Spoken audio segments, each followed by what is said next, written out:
So ಬೆಳಗಿನ ಜಾವನೇ around 6 o'clock ಹಂಗೆ ಎದ್ದು ಸ್ನಾನ ಎಲ್ಲ ಮುಗಿಸ್ಕೊಂಡು ನಮ್ಮ ಮಾವ ರೈಲ್ವೆ ಸ್ಟೇಷನ್ಗೆ ಬಿಟ್ಟರು. ಸೊ ಟ್ರೈನಿಗೆ ವೆಯ್ಟ್ ಮಾಡ್ತಾಯಿದ್ದೀನಿ. ಬ್ಯಾಂಗ್ಳೂರಿಗೆ ರಿಟರ್ನ್ ಹೋಗ್ತಾ ಇದ್ದೆ. Hi friends, welcome back to my channel. ಎಲ್ಲರೂ ಹೇಗಿದ್ದೀರಾ, ಚೆನ್ನಾಗಿದ್ದೀರಾ ಅಂತ ನಾನು ಅನ್ಕೊತೀನಿ. ಸೊ ಬೆಳಗ್ಗೆನೇ ಊರಿಂದ ರೈಲ್ವೆ ಸ್ಟೇಷನಲ್ಲಿ ಬಂದು ಟ್ರೈನ್ ಹತ್ಕೊಂಡು ಬ್ಯಾಂಗ್ಳೂರಿಗೆ ವಾಪಸ್ ಆದೆ.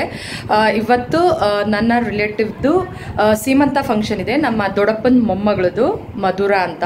ಸೊ ಅವಳದು ಫಂಕ್ಷನ್ ಇದೆ. ಅದಕ್ಕೆ ಇವಾಗ ಮಮ್ಮಿ ಮನೆಗೆ ಬಂದು ತಿಂಡಿ ತಿಂದೆ. ಸೊ ಬೆಳಗ್ಗೆನೇ ಹೊರಟಿದ್ದು 7 o'clock ಟ್ರೈನ್ಗೆ. ಸೊ 9 o'clock ಇಲ್ಲಿ ಬಂದೆ. ಸೊ ಬಂದು ಮಮ್ಮಿ ಮನೇಲಿ ತಿಂಡಿ ಅವಲಕ್ಕಿ ಮಾಡಿದ್ರು, ಅವಲಕ್ಕಿ ಉಪ್ಪಿಟ್ಟು. ಸೊ ತಿನ್ಕೊಂಡು ಇವಾಗ ರೆಡಿ ಆಗ್ತಾ ಇದ್ದೀವಿ ಹೊರಡಕ್ಕೆ. ಸೊ ಅವ್ರದ್ದು ಫಂಕ್ಷನ್ ಇರೋದು HL ಏರ್ಪೋರ್ಟ್ ಹತ್ರ ಒಂದು ಹೋಟೆಲಲ್ಲಿ. ಸೊ ಇವಾಗ ರೆಡಿ ಆಯಿತು, ಇವಾಗ ಹೊರಡಬೇಕು. ಟೈಮ್ ಬಂದ್ಬಿಟ್ಟು 11:30. ಆಲ್ರೆಡಿ 11:30ಗೆ ಫಂಕ್ಷನ್ ಸ್ಟಾರ್ಟ್ ಆಗುತ್ತೆ ಅಂತ ಕಾರ್ಡೆಲ್ಲ ಮಾಡಿಸಿದ್ದಾರೆ. ಸೊ ಆ್ಯಕ್ಚುಲಿ ನನಗೆ ಫಸ್ಟ್ ಪ್ಲ್ಯಾನ್ ಇತ್ತಿಲ್ಲ ಅವ್ರಿಗೆ ಸೀಮಂತದ್ದು. ಸೊ ಸಡನ್ನಾಗಿ ಪ್ರೋಗ್ರಾಮ್ನ ಫಿಕ್ಸ್ ಮಾಡಿದ್ರಂತೆ. ಸೊ ನಾನು 20 days ಬ್ಯಾಕೇನೆ ಊರಿಗೆ ಪ್ಲ್ಯಾನ್ ಹಾಕಿದ್ದೆ.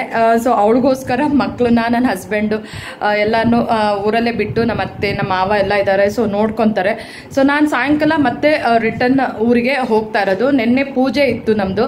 ಸೊ ನಾವು 1 month ಹಿಂದೆನೇ ಪೂಜೆಗೆಲ್ಲ ರೆಡಿ ಮಾಡ್ಕೊಂಡಿದ್ವಿ. ಸೊ ಅದನ್ನು ಮಿಸ್ ಮಾಡೋಕ್ಕೆ ಆಗಲಿಲ್ಲ. ಸೊ ಅದಕ್ಕೆ ನಾನು ಒಬ್ಬಳೇ ಬರ್ತೀನಿ ಅಂತ ಕೂಡ ಅವಳಿಗೆ ಹೇಳಿದೆ. ಸೊ ಇವಾಗ ಹೊರಟಿದ್ದೀವಿ ನಾನು, ಮಮ್ಮಿ. ಡ್ಯಾಡಿಗೆ ಇನ್ನೊಂದು ಫಂಕ್ಷನ್ ಇದೆ. ಸೊ ಇವತ್ತಂತೂ ತುಂಬಾ ಫಂಕ್ಷನು, ಸಂಡೇ ಅಲ್ವಾ, ತುಂಬಾ ಫಂಕ್ಷನ್ ಇದೆ. ಸೊ ನಾನು ಮಮ್ಮಿ ಅವಳದು ಸೀಮಂತ ಫಂಕ್ಷನ್ಗೆ ಹೋಗ್ತಾ ಇದ್ದೀವಿ. ಸೊ ನಾನು ರೆಡಿ ಆದೆ. ಸೊ ನಾನು ಫುಲ್ ಸ್ಯಾರಿನ ತೋರಿಸ್ತೀನಿ. ನಾನು ದೀಪಾವಳಿ ಹಬ್ಬಕ್ಕೆ ಇದನ್ನು ಉಟ್ಕೊಂಡಿದ್ದೆ ಸ್ಯಾರಿನ. ಸೊ ಮಮ್ಮಿನೂ ರೆಡಿ ಆಗ್ತಾ ಇದ್ದಾರೆ. ಸೊ ಗಿಫ್ಟ್ನ ಪ್ಯಾಕ್ ಮಾಡ್ತಾ ಇದ್ದಾರೆ.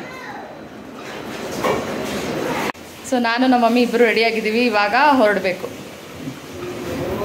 ಸೊ ನನ್ನ ಫೈನಲ್ ಲುಕ್ಕು ಸೀಮಂತ ಫಂಕ್ಷನ್ಗೆ ನಾನು ರೆಡಿಯಾಗಿದ್ದು. ಸಿಲ್ಕ್ ಸ್ಯಾರೀಸ್ ಎಲ್ಲ ಏನು ವೇರ್ ಮಾಡಿಲ್ಲ. ಈ ಸೆಕೆಗೆ ಅದೆಲ್ಲ ಉಟ್ಕೊಳ್ಳೋದು ತುಂಬಾ ಕಷ್ಟ. ಸೊ ಫ್ಯಾನ್ಸಿ ಸ್ಯಾರಿ ಆದರೆ ಆರಾಮಾಗಿ ಈಸಿಯಾಗಿ ವೇರ್ ಮಾಡ್ಬೋದು. ನನಗೆ ಈ ಕಲರ್ ಕಾಂಬಿನೇಷನ್ ತುಂಬಾ ಇಷ್ಟ, ಪೀಚ್ ಕಲರು. ಸೊ ಸೀಮಂತಾಗೆ, ನಾಮಕರಣ ಮತ್ತು ಗೃಹ ಪ್ರವೇಶ ಈ ಥರ ಫ್ಯಾನ್ಸಿ ಸ್ಯಾರೀಸ್ ಉಟ್ಕೊಂಡ್ರೆ ತುಂಬ ಚೆನ್ನಾಗಿರುತ್ತೆ. Light weight saris. ಸೊ ಇವಾಗ ಹೋಗ್ತಾ ಇದ್ದೀವಿ. ನಮ್ಮನೆಯಿಂದ ಪಾರ್ಟಿ ಹಾಲ್ HL ಏರ್ಪೋರ್ಟ್ ಹತ್ರ ಇರೋದು. ಸೊ ಏನಿಲ್ಲ ಅಂದರೂ 1.5 hours ತೊಗೊಳುತ್ತೆ ಈ ಬ್ಯಾಂಗ್ಳೂರ್ ಟ್ರಾಫಿಕಲ್ಲಿ. ಸೊ ನಾವು ಫೈನಲಿ ಡೆಸ್ಟಿನೇಷನ್ ರೀಚ್ ಆದ್ವಿ. ಸೊ ಫುಲ್ ಡೆಕೋರೇಷನ್ ಎಲ್ಲ ಚೆನ್ನಾಗಿ ಮಾಡಿದರು.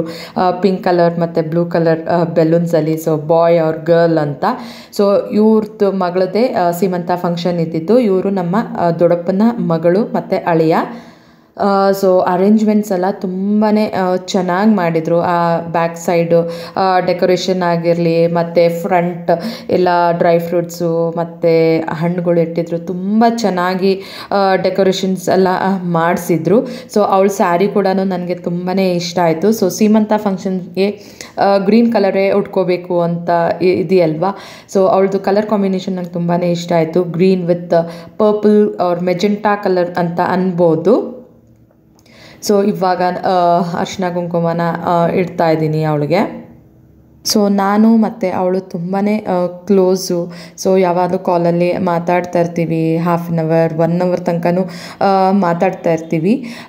ಸೊ ಅವಳು ಸೀಮಂತ ಫಂಕ್ಷನ್ಗೆ ಕರೆಯೋಕ್ಕೆ ಅಂತ ಫೋನ್ ಮಾಡಿದಾಗ, ಅಯ್ಯೋ ನಾನು ಆ ಡೇಟಲ್ಲಿ ಊರಲ್ಲಿ ಇರಲ್ವಲ್ಲ ಅಂತ ಹೇಳಿದೆ. ಸೊ ಹೆಂಗಾರು ಬನ್ನಿ ಅಕ್ಕ, ಟ್ರೈ ಮಾಡಿ ಅಂತ ಹೇಳಿದ್ಲು.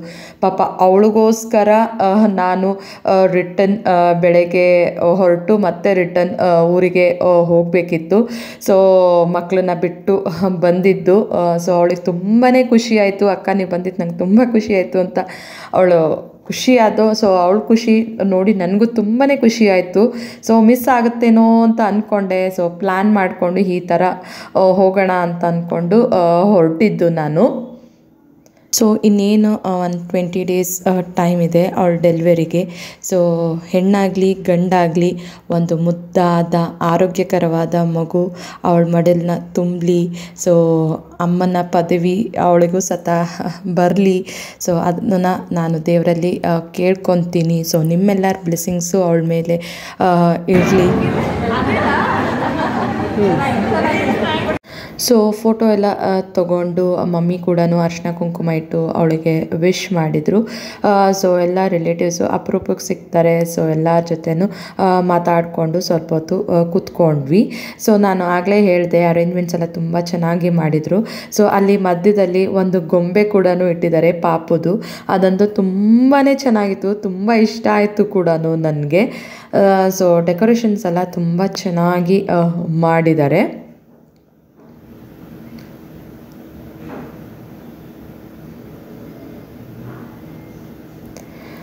ಸೊ ನಾನು ಮಮ್ಮಿ ಊಟಕ್ಕೆ ಹೋದ್ವಿ.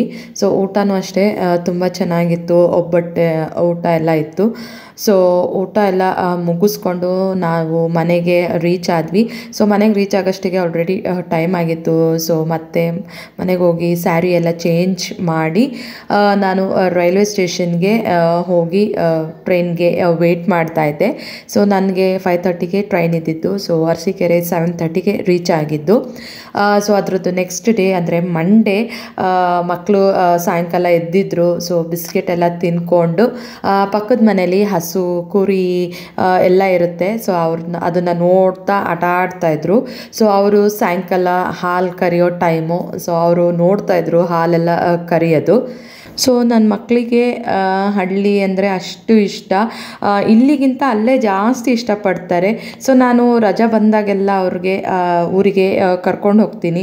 ಸೊ ಅವ್ರಿಗೂ ಸಹ ಇವಾಗ ಸ್ವಲ್ಪ ಗೊತ್ತಾಗುತ್ತೆ ಹಳ್ಳಿಯಲ್ಲಿ ಯಾವ ಥರ ಇರುತ್ತೆ, ಸಿಟಿಯಲ್ಲಿ ಯಾವ ಥರ ಇರುತ್ತೆ. ಸೊ ನಾವು ಆವಾಗ ಮಕ್ಕಳನ್ನ ಊರ ಕಡೆ ಕರ್ಕೊಂಡು ಹೋದರೆ ಅವ್ರಿಗೂ ಸಹ ಎಲ್ಲ ಗೊತ್ತಾಗುತ್ತೆ.